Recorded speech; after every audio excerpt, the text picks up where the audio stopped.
I'm Olivia Miller, 26, and the heat rising off Route 9 is blurring the horizon as I stumble along the gravel shoulder. My 2-year-old, Noah, is a lead weight clinging to my chest, his small breaths ragged against my neck. Semi-trucks roar past, shaking the very marrow of my bones, but I don't stop. I can't, then, the sharp screech of tires. My father's black truck slams into park, kicking up a cloud of red dust.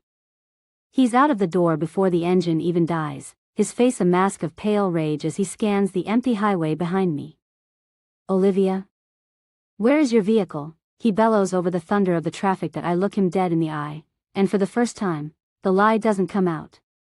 Margaret took it, Dad. My mother-in-law took my keys. She said I'm too unstable to drive her grandson, so she's keeping it safe at her house. That I looked out the window at the passing trees, watching the world blur into a green smear. I needed him to understand the mechanics of the trap, how the steel bars were forged from kindness. It's the boiling frog, Dad. You know the story that it didn't start with a stolen car. It started with a checkup. It started with Margaret showing up at 8 a.m. with a thermos of tea, saying, "Olivia, you look so frazzled, dear. Your reaction times are off. Why don't I drive Noah to his checkup?" I was sleep deprived, so I handed her the car seat. Then it was Anthony, leaning against the kitchen counter, sliding my keys into his pocket. "Mom's right, babe. You've been so forgetful lately. We're just worried you'll have an episode behind the wheel." Slowly, the perimeter closed in. Every time I reached for my purse, there was a reason I shouldn't leave. A flat tire that stayed flat for a week. A lost key fob. Then, the final turn of the stove, Margaret taking the SUV to run an errand and simply never returning it. She told the neighbors I was medically unfit. She told Anthony I was a liability. By the time I realized the water was boiling, I was stranded in my own house, a prisoner in a home with no locks, watching my own car sit in her driveway across town. The heavy silence in the truck shifted. It wasn't just the weight of my shame anymore, it was the clinical, pressurized stillness of a precinct. My father didn't pull into his driveway. He made a sharp U-turn, his jaw set like granite. "We're going to Margaret's," he said.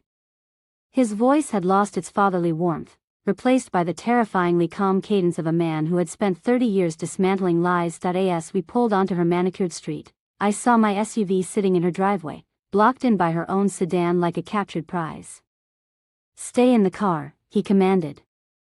I watched through the glass as Margaret stepped onto the porch, smoothing her floral apron, a practiced mask of maternal concern already locked in place. She started to speak, her hands fluttering, no doubt preparing the script about my instability and her sacrificial help, but my father didn't break stride. He didn't greet her as an in-law. He stood on her top step, shoulders broad, and pulled out a small black notebook. "Margaret," he said, his voice projecting with the authority of the badge he'd worn since before I was born. "I'm not here for tea. I'm here because a vehicle registered to my daughter is being held on this property against her will. That is a criminal conversion of property." The mask on Margaret's face didn't just slip, it shattered. "Dad, wait," I said, my voice steadying as I reached into the diaper bag. I didn't pull out a bottle or a toy. I pulled out a manila folder, thick with the weight of my silence. He turned to look at me, his eyes searching mine, and I saw the moment he realized I hadn't just been surviving, I'd been hunting. "I didn't stay because I was weak," I whispered. "I stayed because I needed the receipts." While Margaret was busy lecturing me on my fragile mental state, I was recording the audio on my phone. While Anthony was out managing our finances, I was photographing the screen of his laptop. I opened the folder. Inside were logs of every time Margaret used my car, not for doctor appointments, but for trips to the casino 2 towns over. There were printouts of texts between her and Anthony, discussing how to keep me grounded until the insurance settlement from my mother's estate cleared. That it was the invisible chain of the survivor. You don't yank against the link because it just chokes you harder, you pick the lock while the captors are sleeping. She didn't just take my keys, Dad. She's been using the car as collateral for a private loan. Look at the signature. My father stared at the forged document, his expression hardening into something lethal. I wasn't the victim anymore. I was the star witness. My father didn't even wait for Margaret to respond. He descended the porch steps with a heavy, rhythmic finality, forcing Anthony, who had just pulled into the driveway, to back away. You have two options, my father stated, his voice ringing with the cold clarity of a sentencing judge. You return the keys, the car, and the misappropriated funds by dawn, or I hand this folder to the district attorney.